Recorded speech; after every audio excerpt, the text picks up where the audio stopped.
అది ముందు ఊహించిందే. ఢిల్లీ ఎన్నికల్లో ఆమ్ ఆద్మీ పార్టీ ఎన్ని తప్పుడు ప్రచారాలు చేసినా, ఎన్ని వాగ్దానాలు ఇచ్చినా కూడా ప్రజలు నమ్మే పరిస్థితి లేదు. ఒక జైలుకు పోయిన వ్యక్తి, అక్రమంగా కేసులో జైలుకోయిన వ్యక్తి, అక్రమ సంపాదనలో జైలుకోయిన వ్యక్తి, అక్రమ దందాలో జైలుకోయిన వ్యక్తి ఇవాళ రాష్ట్ర ప్రజలు ఏ విధంగా పాలిస్తారనేటువంటి విషయాన్ని వాళ్ళ ప్రజలు గమనించారు. కాబట్టి మాకు జైలు రాజ్యం మాకొద్దు, మాకు ప్రజాస్వామ్యబద్ధంగా పాలన కావాలి. ఒక నీతి నిజాయితీ వంతుడైనటువంటి నరేంద్ర మోడీ గారి నేతృత్వంలో ఈ దేశంలో ఏ విధంగా నీతివంతమైన పాలన జరుగుతుందో, ప్రజాస్వామ్యబద్ధంగా పాలన జరుగుతుందో అటువంటి పాలన ఢిల్లీలో రావాలని చెప్పి ప్రజలందరూ ఆలోచించారు. అందుకే చీపుడుతో మొత్తం ఊడ్చి సాఫ్ చేసినటువంటి పరిస్థితి ఇలా ఢిల్లీలో చూస్తున్నాం.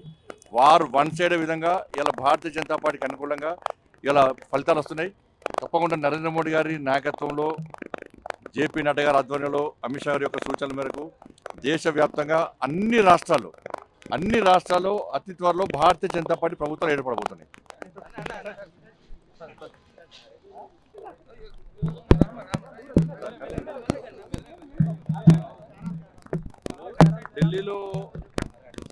ఢిల్లీలో మేధావి వర్గంతో పాటు,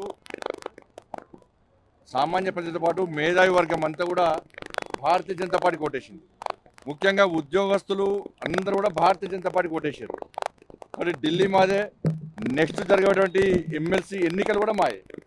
ఇక్కడ కూడా మేధావి వర్గానికి అప్పీల్ చేస్తా ఉన్నా, ఉపాధ్యాయులకు అప్పీల్ చేస్తా ఉన్నా, నిరుద్యోగ యువతకు అప్పీల్ చేస్తా ఉన్నా. ఎమ్మెల్సీలో ప్రశ్నించేది భారతీయ జనతా పార్టీ. అధికార పార్టీ ఓటేస్తే ప్రశ్నిస్తే సస్పెండ్ చేస్తారు పార్టీలోకి వెళ్ళి. ఇలా ప్రశ్నించేది భారతీయ జనతా పార్టీ. కానీ ప్రశ్నించేటువంటి భారతీయ జనతా పార్టీకి, పోరాటం చేసే భారతీయ జనతా పార్టీకి, మీకోసం ఉద్యమించే భారతీయ జనతా పార్టీ అభ్యర్థులైనటువంటి ఎమ్మెల్సీలో, ఈ 3 ఎమ్మెల్సీలో భారతీయ జనతా పార్టీ గెలిపించండి.